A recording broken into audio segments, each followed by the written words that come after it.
Welcome to the Speak with People podcast. My name is Jason Raitz. I'll be your host, and this podcast exists to help you improve your communication skills. Whether you communicate one-on-one, to a team, from a stage, or from behind a screen, we know that when we improve our communication skills as leaders, it exponentially changes everything. It improves our relationships, it improves our leadership skills, and it improves our business skills. So let's get ready to dive into this next episode.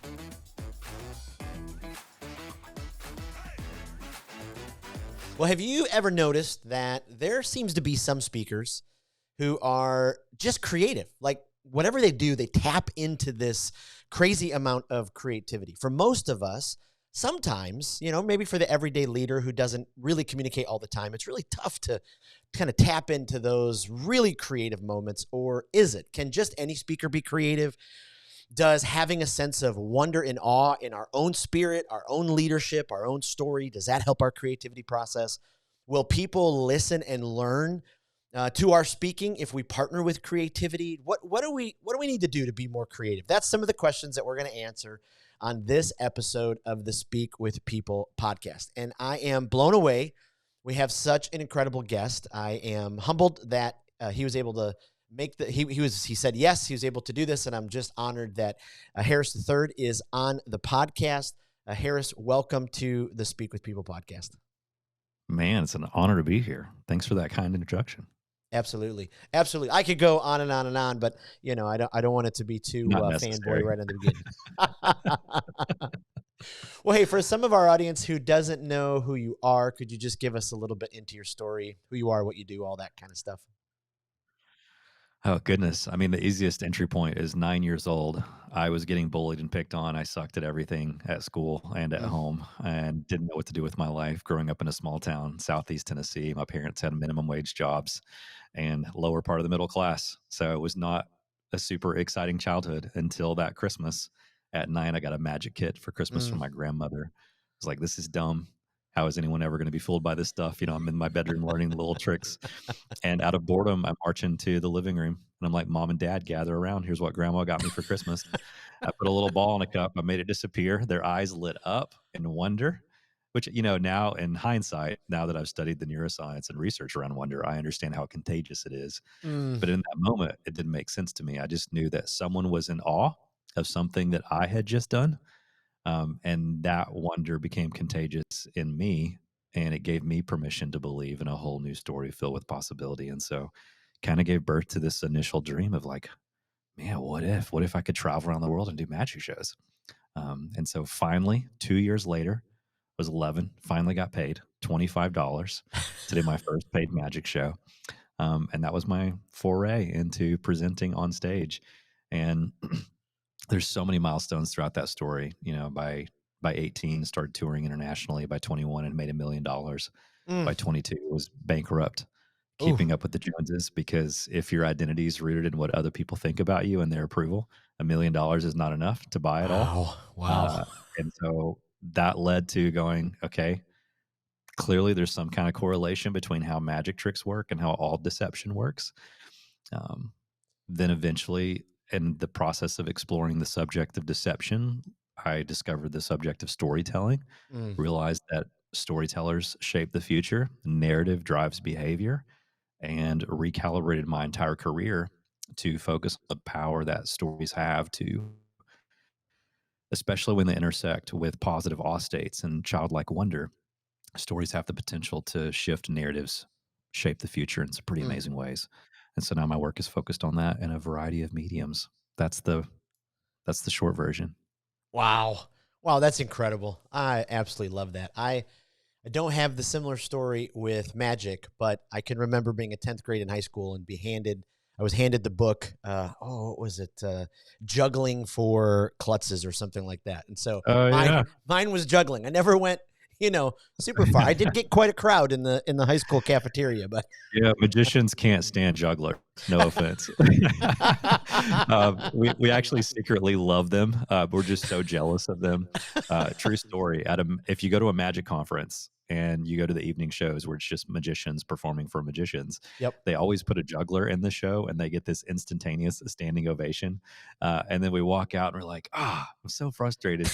And part of it is because magicians and jugglers both have to have amazing dexterity, timing, essentially sleight of hand. This is Yep. also what juggling is. Yep. But a juggler gets to put their skill on display, and everyone's like, "Whoa, he's Whoa. amazing." And they watch a magician who just had to take our skill and hide it so that no one can appreciate how hard it is. And then people come up to us and they're like, "I think I know how you did that." So annoying. So annoying. Oh, Yeah. I love that. I love that. Yeah, that's fantastic. Well, I got to tell you, it seems like as I've been speaking for quite a while, but as I've kind of dove more into this world and the professional side of it, it's you know every turn I seem to come across someone who knows you or speaks so incredibly highly of you. This month we're also airing an episode from Sally Z, and so we kind of got talking about you, and she just was like, "Oh my goodness, Harris is the greatest," and so I just appreciate all you do for people, that your content and what you offer the world of businesses. So thank you. Well, I'm honored, man. Sally is an incredible human being.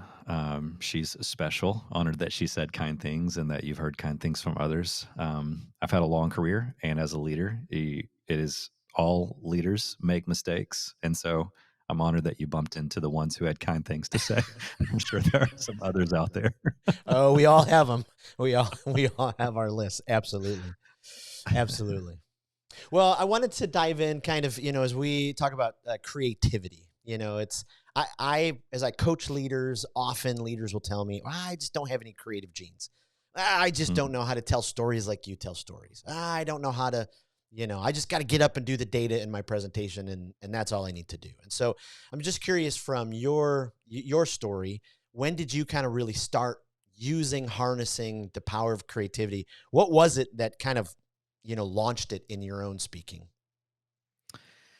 Yeah, I don't know that you can speak without it. I mean, speaking is an expression of creativity, and it's Mm, something that all of us have. And so I started being creative the same time every other human being on the planet started being creative. mm, It's interesting that you have so many people that are saying, like, oh, I'm just not creative like you. And there's lots of reasons why that problem exists in the world. Again, a lot of my work is at the intersection of storytelling and wonder.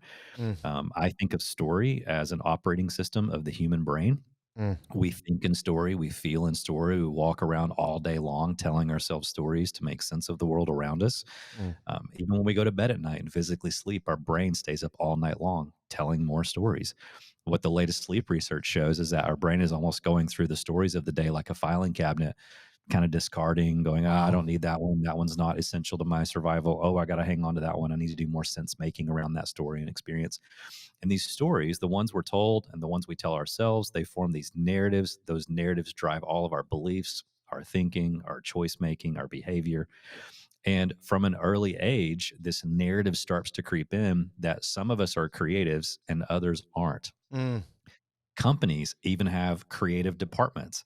You right. go to creative agencies if you're not creative. And even within the agency, there's departments like accounting, and then there's departments like creative, right? Right. And so part of this has been lucrative for me because I get calls from organizations all the time, sometimes some of the, biggest companies in the world saying, hey, our people aren't thinking outside the box. We need them to be more innovative. We need them to be more creative. I'm like, well, the people that you're frustrated with for not being creative, they keep being told the creative people are over there. Mm, And so creative is not a label. It sucks as a label. mm. I'm not a creative. I am creative. And I'm creative, you're creative, everyone listening to this is creative. And as long as we use it as a label, it might sort of, with a weird subconscious deductive reasoning, mean that some other people aren't. Wow. And if we can avoid the responsibility of being creative, we will. Why? Because human beings hate change. If I create things, if I get innovative, I might blow something up. I'd rather stick with the status quo because it's predictable. I'm just going to stay in Mm, line, do what I'm told, and not ask any questions. Right. The wow. greatest proof Wow. that someone is creative is how they use their imagination. Mm, Not if, this is huge, not if, but how. We used to think that imagination was this childlike thing. Mm. Speaking of narratives, when you hear people talk about imagination, they often say things like, "Oh, you need to go back to using your imagination again." They were using their imagination all day to survive. Worry, anxiety, Mm. irrational fear, that is all work of the creative imagination because our imaginations are curious and it's always fast forwarding in every single story that we're experiencing to keep us safe.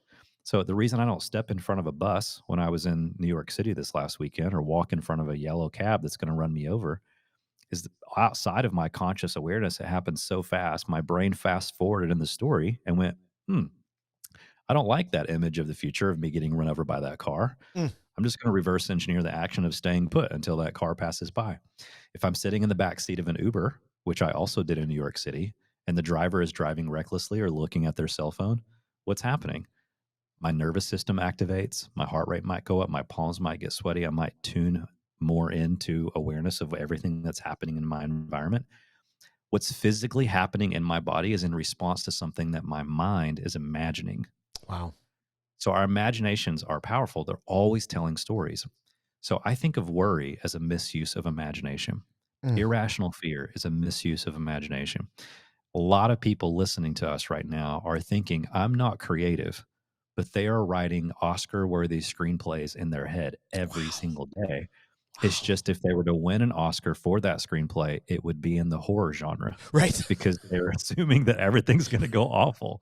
Right. So the greatest proof that we're creative is just to pay attention to how we're truly using our imagination. It's always Mm. active. It has to be to keep us safe. So what is the safety that we are pursuing? What are we allowing to consume our imagination? Are we using our imagination in productive ways or destructive ways? You're always creating. You just may not be creating something optimistic and hopeful and beautiful. Wow. Wow. Wow. I love that. And it's, one of the reasons I love this podcast is I feel like I'm getting like an MBA in leadership and life with all of these interviews, but I don't know why I've never thought about how my worry, anxiety, and fear, all of that falls into the imagination bucket. Like it's coming from the same source. I mean, Mhm. that's just mind blowing for me because I'm like, okay, like if I can decrease that, lower that, it may Yeah. give the other side, the amount to breathe and be more readily used. I love that. Yeah. And that's where it goes back to wonder, right? So it's like, how do we control or how do we focus, what gets the attention of our imagination? That's why my last book was called The Wonder Switch. Right. There's a literal switch that toggles how we're using our imagination. And so when wonder is awake, we have permission to believe. There's so much amazing research that I know we don't have time to get into about wonder. Even to the point where it shifts our physiology, our body produces cytokines in positive awe states and wonder. Chronic inflammation in our body goes down, our immune system goes up, less chance of disease, cancer, all because of wonder. It's Oh. crazy, right? But one of the greatest parts of wonder is that our brain is more open to possibility. Instead of needing to see something in order to believe it, we're willing to believe in something before we see it in a state of wonder. Mm. And so that wonder switch gives our imagination an opportunity to focus on possibility instead of cynicism. So keep your wonder switch on. You got to stay in touch with what you feel is truly magical in the world so that you can stay in that physiological state of wonder. And the more awake you are to those awe states, the easier it is to use your imagination the way it was intended, Oh. and not misuse it on worry and fear. Yeah. I love that. I love that. And I apologize. Normally in the podcast, when a guest has a book, I hold it up and show it. Oh, it's fine. I've given out so Okay. many of my book, my Wonder Switch books, that I went on And Amazon a few yes, days ago and I forgot. Oh, that's right. It's Christmas in a few days when we're recording this. yes, yes. I like the old days of remember when Amazon used to get something to us in 2 days? I right Yeah. where I'm at in Tampa area. There, a little south of me, there is a Chick-fil-A that's trying out the drone delivery. So it's kind of fascinating to think about. That's awesome. I was like, maybe I have a copy here in the studio. Here you go. The There it Wonder is. Switch. There it is. Yeah. Fun No, and stuff. I've recommended that book to so many leaders that I have coached, and I love that. And I think it provides so much hope because, especially as I've done some coaching with leaders in the business world, marketplace, it's almost like they feel like sometimes between life and just the dullness of their job, that wonder switch gets turned off. And, what a powerful metaphor, what a powerful reality that, hey, it doesn't need to. Let's get it going. Yeah, agreed. I'm happy to hear you're doing that work, man. I think it all comes down to storytelling. Again, if narrative drives behavior, the stories we tell are everything. And at the heart of communication is storytelling. So, in some ways, you could say communication is everything. And so, if there's someone listening into this who's not focusing on the way they communicate and tell stories, Mm, um, they should be. Yeah, it's mm, essential to our success. And it's essential not just to our personal success, but it's essential to solving the leadership crisis that we're experiencing right now across America and around the world, because that leadership crisis is actually a creative crisis. It's a crisis of curiosity, and curiosity is wonder in action.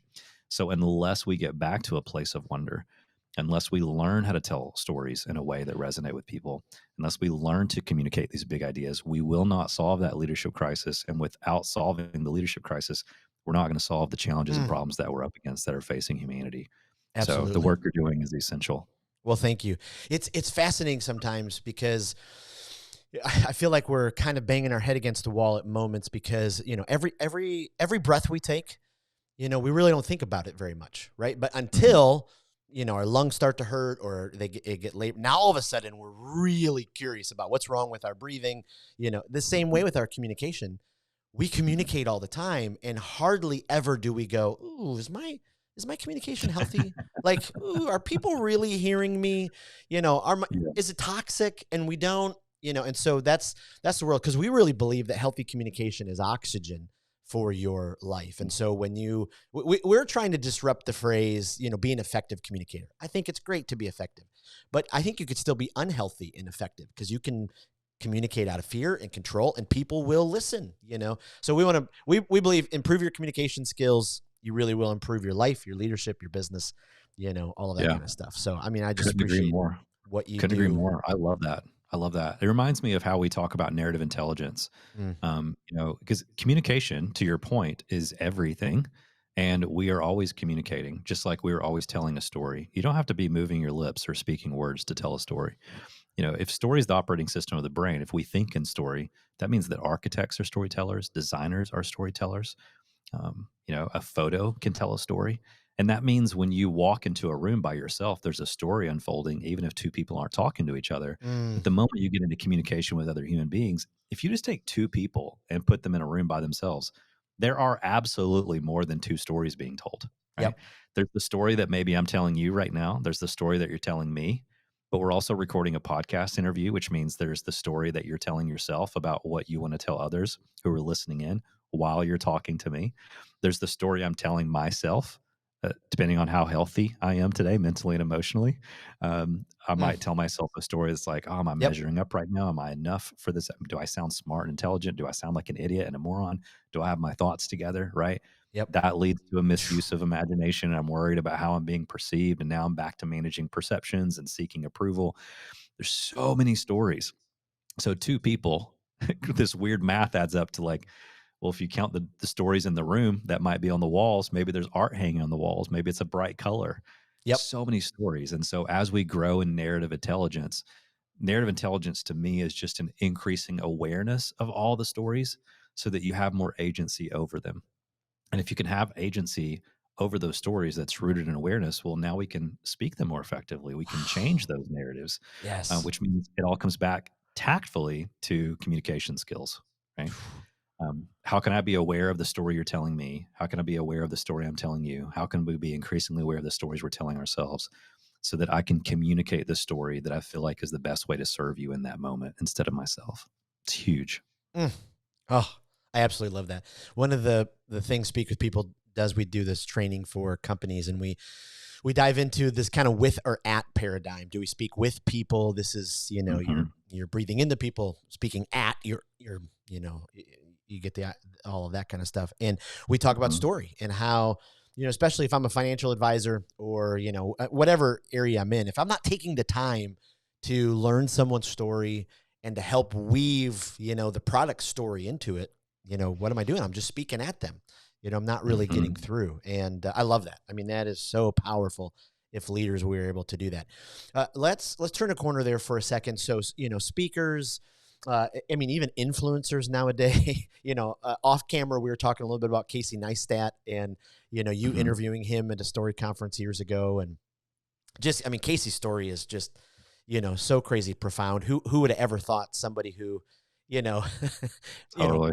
made those great movies all of a sudden became this, Yeah. and he never kind of got to the level that Mr. Beast is at now and all of that, all of that. But his storytelling was so powerful. How Mhm. can, speakers, influencers today tap into, using creativity to tell stories that maybe they never have? How can they take that step forward to level up their storytelling, to be able to tell stories where the audience truly does lean in and really wants to, really hear what's next from the speaker? Oh man, that's a big question for the amount of time that we have together All today. right. Fair. I what I would begin with is the story that you're telling yourself. And as you grow in awareness of the story you're telling yourself about who you are, to be willing to allow that story to be known by others Mm. by being willing to speak it out loud. Robert McKee, who's kind of Oh wrote the yeah. Bible on storytelling, literally wrote a book called Story. He said that stories are the currency of human connection. Oof. And I love that because sometimes we just need to share our story in a way that allows other people to find themselves in their story.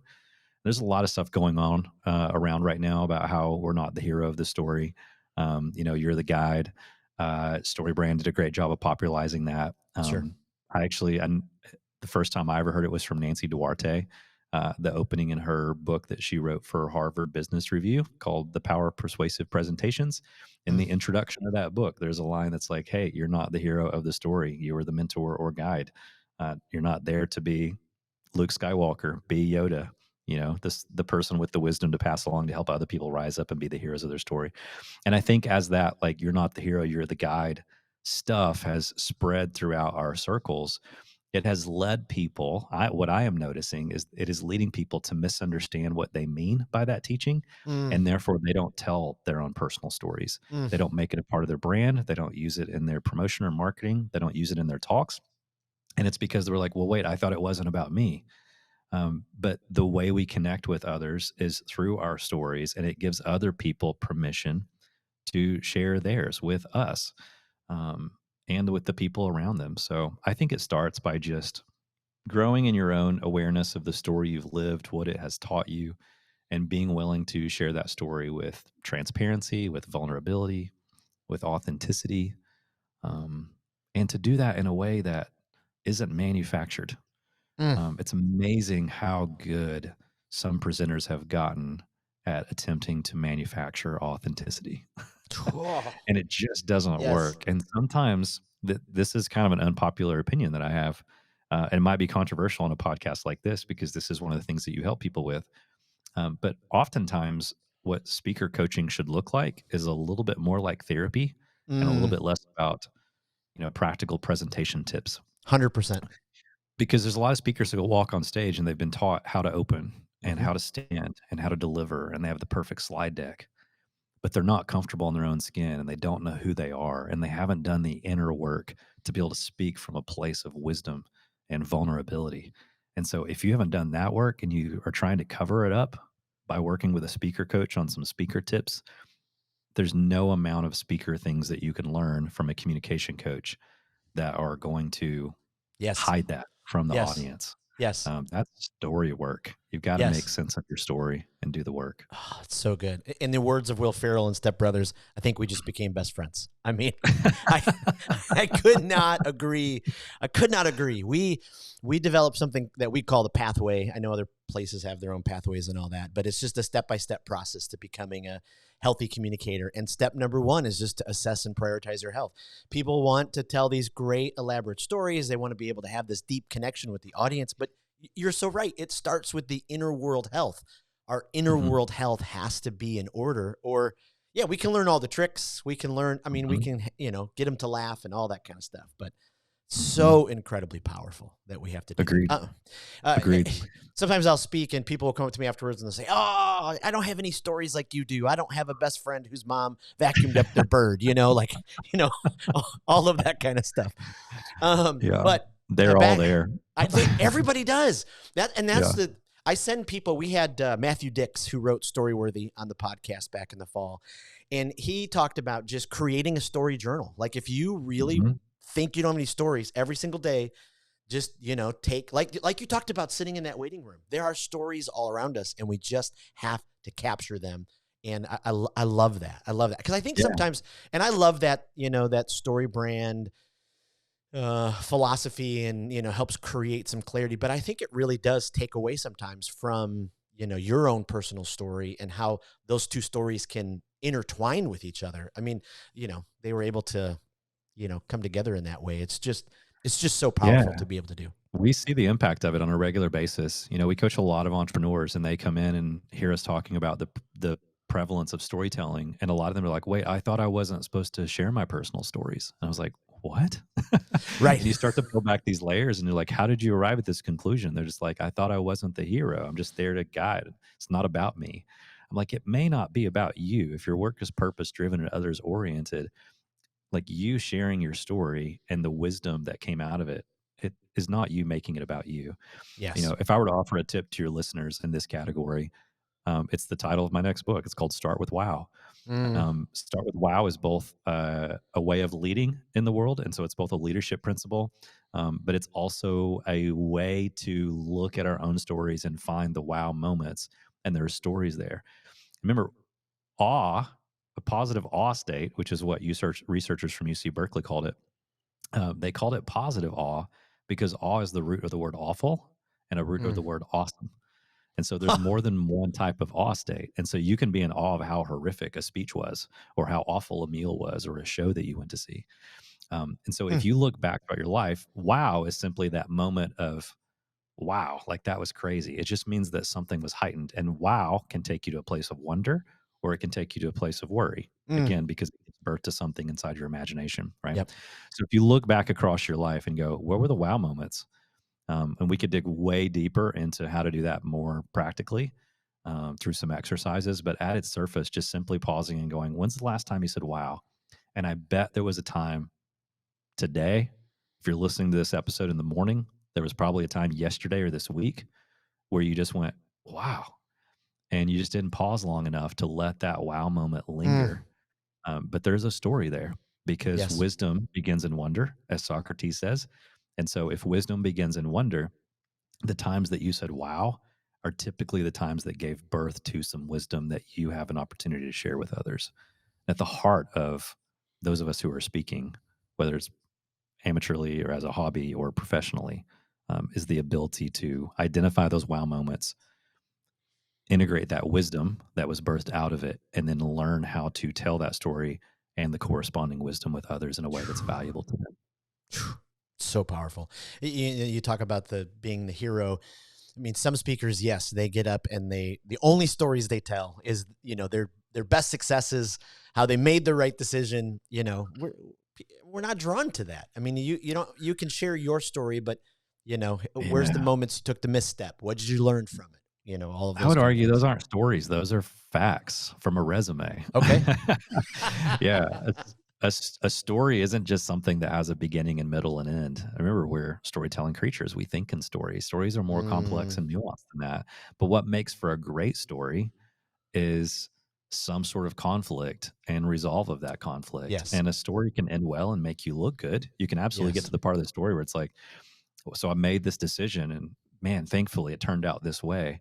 But we've got to be honest about the tension that you felt along the way, the mistakes you made, the potential failure, how you put Yep. everything on the line, what you learned from it. There's a lot of nuance and layers there, and to me, that if you're just talking about the happy parts, it's not a very interesting story, Right. if a story at all. Yeah. Right. Right. Let me ask you one more question and we'll wrap it up.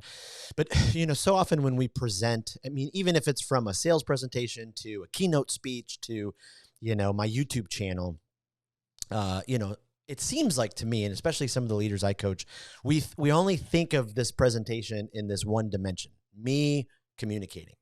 But Mhm. why do you think people are held back or don't even explore the creative thing that we can show images, pictures? I mean, there's all this research that, pictures along with your presentation will be remembered so much more. It's just shocking to me sometimes. I see this in churches all the time. It's just one Mhm. person talking when we've got all of this production equipment where we could be filling it with images and video. I just don't understand. Maybe you could just help me. Well, I think you know this, and hopefully it's valuable to your listeners. Just be reminded of it's because communication is storytelling, Mhm. and spoken word is simply one way in which we can tell stories. And so when we start to think of production as a way in which we can tell stories or add to the story, when we think about the slides contributing to the story that's being told, the music that contributes to the way a story is being told, I mean, you can sit down and listen to an instrumental soundtrack with no lyrics and it tells you a story, Right. right? So Right. it's all the storytelling, which means we need to leverage all the different mediums at our disposal to be able to tell those stories. And we have to think of it as a collaboration. One of the things that is ironic to me is, you know, well, you said this earlier. You talked about how many people talk to instead of with. Um, there is a shift, I think, post COVID where the days of us creating conferences and events where people are showing up to listen to someone talk to them, Mm, it's like, you probably could have sent out a memo or just recorded this on video and I could have watched it on my own time asynchronously, right? And so if we're going to go through the effort of creating a live experience and the expense of all of us getting in the same room together, we better be talking with and collaborating to create an experience together. mm. And that looks a lot less like, if you use music as a metaphor, it looks a lot less like a musician rehearsing their song or even an orchestra getting up on stage and just playing the notes on the page, and Yes. more like a jazz musician who's willing to get up on stage and go, okay, I've got a set list. I know this song, I've played it 1,000 times, but this is jazz. And so Yep. I'm going to show up and try to let some magic happen. Well, Yep. where's that magic happening? Where's it coming from? Is it exclusively in the mind of the jazz musician? I don't think so. Mm, I think he or she is feeling out the room. They're feeling out the environment. They're collaborating with the audience. They are co-creating that concert, that experience mhm. of that music together. And so I think that happened more naturally to me because of my background in entertainment, Yes. as a professional magician who toured for years. The magic doesn't exist on stage. I don't know if you know this, Jason. I don't have magic powers. And so because of that, everything I'm doing on stage is just a trick, right? And so if I perform a trick in a room by myself and there's no one watching, it's just the presentation of a trick. There is no magic because the magic is what happens in the mind of the person watching it. It's the story they tell themselves that makes them feel that sense of wonder. And Mhm. so magic as an art form can't exist on stage unless it is a collaboration with the audience. And so we are co-creating that magic show together, and I think that mentality needs to find its way into speaking and Mm, communication. We've got to talk not to people, but with people. And you might be the one holding the mic, but there's lots of opportunity being left on the table by speakers by not bringing the audience into yes. creating that experience with them. Yes. Oh, so profound. You've given us so much wisdom. I took pages of notes. I really appreciate it. Before I let you go, let me just ask you a couple rapid fire questions. Okay. You're around speakers all the time. It may be a little unfair to ask, but do you have a favorite? Is there just someone that's like, ooh, they check off all the boxes, just absolutely love how they communicate? Oh gosh, what a tough question. Um, I love listening to Andy Stanley. I think Mm, he's a brilliant communicator. He's amazing at taking something that can feel complex and synthesizing it down and communicating it in a clear way. And he breaks so many communication rules that I hear coaches talk about all the time, and yet is so effective. And I just kind of love those people. So whether he's a rebel or not and doing it on purpose, I just love the rule breakers. yes. Seth Godin is also, I think, someone else who breaks a lot of the rules. I get told I have almost 200 slides in a typical 60-minute keynote, and they're always just like, Harris, that is way too many. I'm just like, Seth shows a new photo like every 6 seconds during his talk. Yes. Uh, Kevin Carroll is an amazing communicator. We've had on stage at Story over the years multiple times. Gosh, so many, Mm. so many. That is an unfair question. Shame on you for asking that. Absolutely. Is there a podcast that you love, either guilty pleasure or development, that's just kind of a go-to for you, fills your bucket?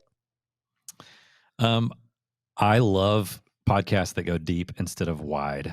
Mm, Uh, so for that reason, I like long form podcasts. Huberman, Tim Ferriss, people who sit down with someone who has succeeded at the highest level and is willing to be transparent about their failures along the way. I am obsessed with wisdom. And to Mm, me, someone who is willing to share from failures, that is when wisdom is most on tap and available. powerful. And so podcasts in that format are typically the ones I enjoy the most. Absolutely. And then is there a book? Is there a book that you would recommend every communicator need to read? I mean, you mentioned a couple, we'll put those in the show notes, but is there one that's just like, you have to read this if you care about communication?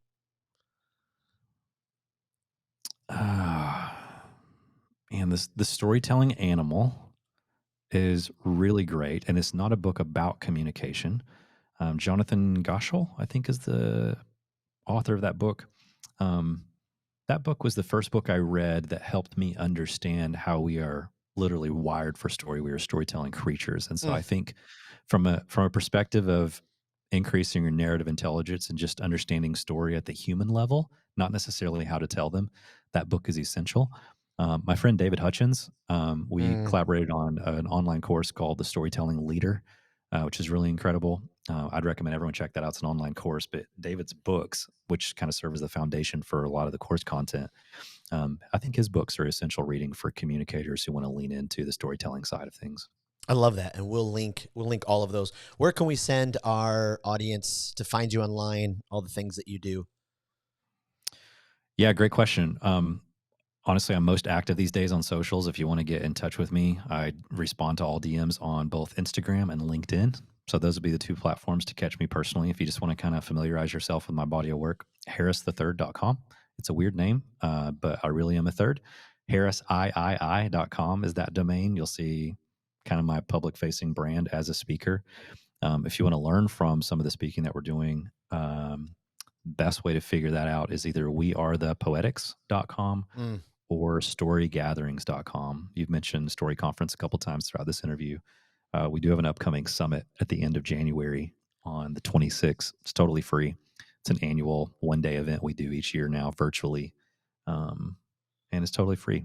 The in-person conference experience we do is can be expensive, so it's an opportunity for people around the world who may not be able to make it to the in-person conference to be able to join us. So storygatherings.com would be a good place to learn all about that.